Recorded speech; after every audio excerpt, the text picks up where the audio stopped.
Damn, I think I actually got to turn on. This is Will Harper, parent paranormal investigator.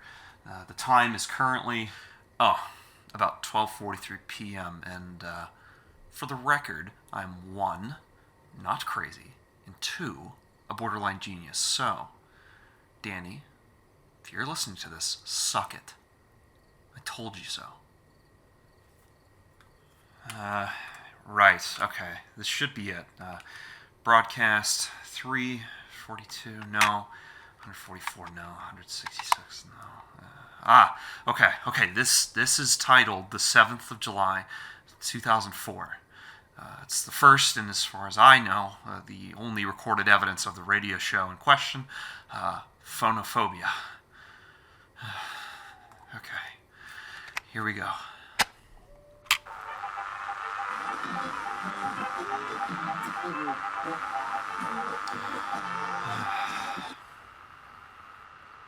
And we're back.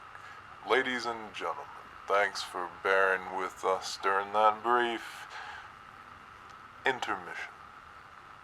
Cold wind and clear skies out tonight, my friends. Be sure to bundle up out there. You never know what might be watching. Looks like we got another letter in for you tonight, my friends. One by a Mrs. Janet Barnes, age 32. Longtime fan as it seems. Well, Mrs. Barnes, I hope I can do your letter justice. Keep those eyes and ears open, and as you know, don't go touching that dial. You ever get that eerie feeling some nights when it's real late, where you feel like you might just be the last person on the planet, but at the same time you're surrounded by things you just can't see. It's a cold, hole in your chest kind of feeling. Maybe you know what I mean, maybe not, but crazy as it sounds, I think I've actually seen one of those things. One of those things you can't see, stalking over your shoulder. The ones that live in that real late, real dark place with you when you're not looking.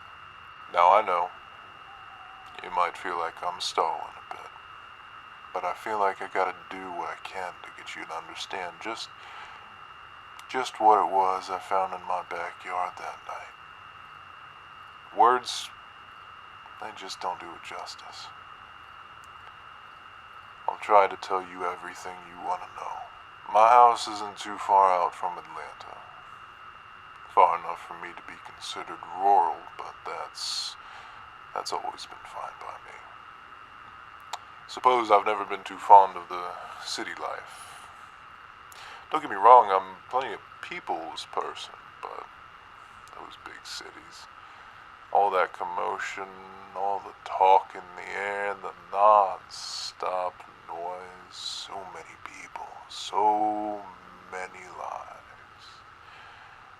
It gets hard to think. But it also means the nights around here get real quiet. If you ain't got family or nobody around, which I usually did, but not on that night. It was a Tuesday, I think. A little past midnight from what I remember, but I'll admit, I don't remember that much now. I know I was drinking. Drinking quite a bit, actually. And I remember I was crying, too. For a long time, I think. I might have been having a rough week or a rough month, maybe, but I got up from my couch at some point, though. TV on the fridge just started playing static air, kind of freaked me out a bit. I walked over to my window and just looked outside. I saw that big, pale moon light up the sky. It wasn't even real cold, but I felt my breath chill. All of a sudden, I got this feeling like just real lonely. don't know how many people really understand that. I mean, really understand that. It ain't just a hurt, it's a hunger, a desperation to be seen, to be acknowledged, despite knowing that it really is just you there, all by yourself. But my mind was a bit out of it. Could have sworn it got colder, but it was mid-July. I don't know why I thought it was a good idea to go outside. It just felt far too empty in my place. There should have been people there, but there wasn't. You gotta understand, too, there's a difference between feeling lonely and just being entirely alone. Now, I don't know if I buy into all that psychic crap, but you can just feel it sometimes, can't you? Even when you don't know someone's there, you just feel that warmth. I don't know how else to describe it. It's just, you know they're there, even if you don't know for sure where they are, or how, or when. You just know.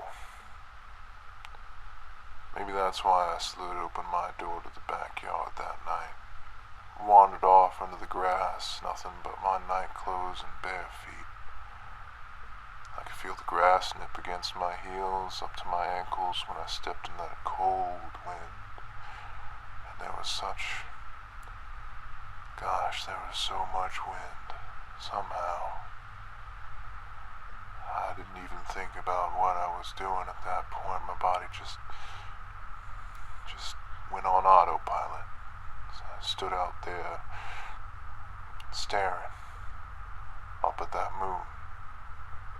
All pale and alone up in that sky. For a second, I wondered if it felt cold, too. I felt lonely like I did. I know it sounds stupid now, it's a moon, but I couldn't help it. Weird as it is to say, it looked so sad. All lonesome by itself, and I could understand it. Feel how I'm sure it felt. And that right there was the exact moment. Rest of the night's so foggy, but right there, clear as day. That's when I saw it. Felt it smile. I blinked a couple of times, thinking it was the drink or something, but nah.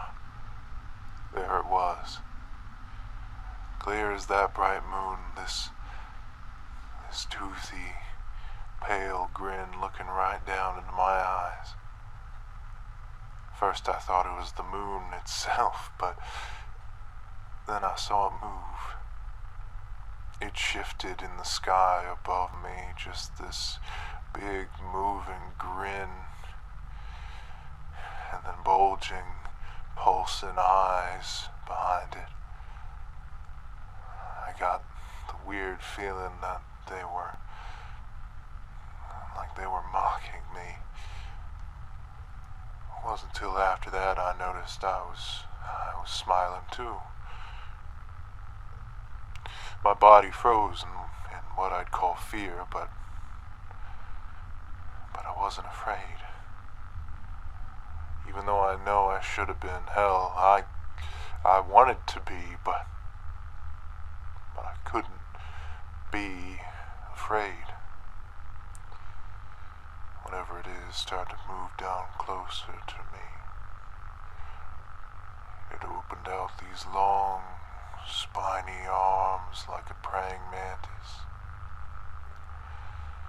Its disgusting, bloated, pale face descended lower and lower to me as I started to feel something damp roll down my cheek. I think I started crying. Still stuck in that grin, still stuck in that body, whatever it was, just kept coming closer. swear I could see its big gray eyes pulse with every second, like they were about to burst, and whatever laid behind that bloated, forced smile would reach out and grab me. It held out its arms, and I felt mine raise as it stood only about maybe a foot or two from me. In a strange, disjointed parody of a human being, gray skin stretched over a skeleton, all mashed and mushed together and in a vague shape of what a person might be. I started to scream from behind my gritted teeth, holding my arms open to it, out of my control. What?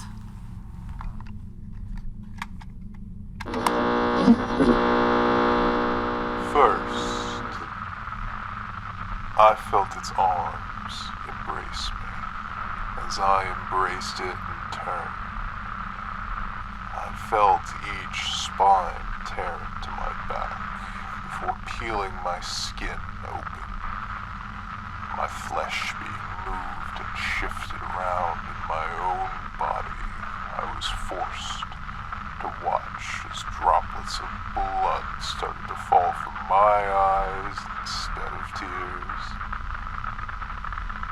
I screamed and screamed and screamed for so long, but I was alone. When it was done, I don't know how I was still alive. My eyes now shoved out of their sockets and replaced with its own pulsing orbs of flesh. I didn't have the lungs to scream anymore. I didn't have the muscles to try and fight. Just one final fleeting thought. I know whatever it was left me with, that I wasn't going to be missed, and that when it would be done with my body, it would be.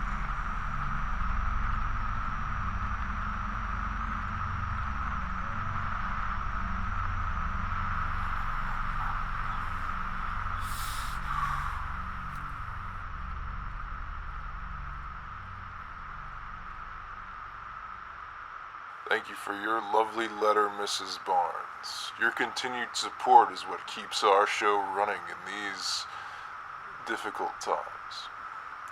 Once again, this was a letter from Mrs. Janet Barnes, age 32. I'm being informed she's happily living with her family of 5 in rural Georgia. You love to see happy endings in these kind of letters we get in on the show.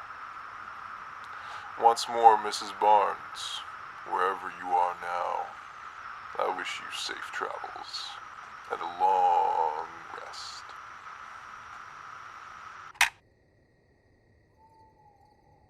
So, yeah, that's, Phonophobia. And don't worry, friends and listeners, our show's just getting started. No, I had the radio on. I would like to take the time to thank a very special, dedicated listener of ours for keeping us on the up and up, Mr. William Harper. Seems we have a letter from him coming in just now. You know the drill, folks. Don't touch that dial. We're just getting warmed up.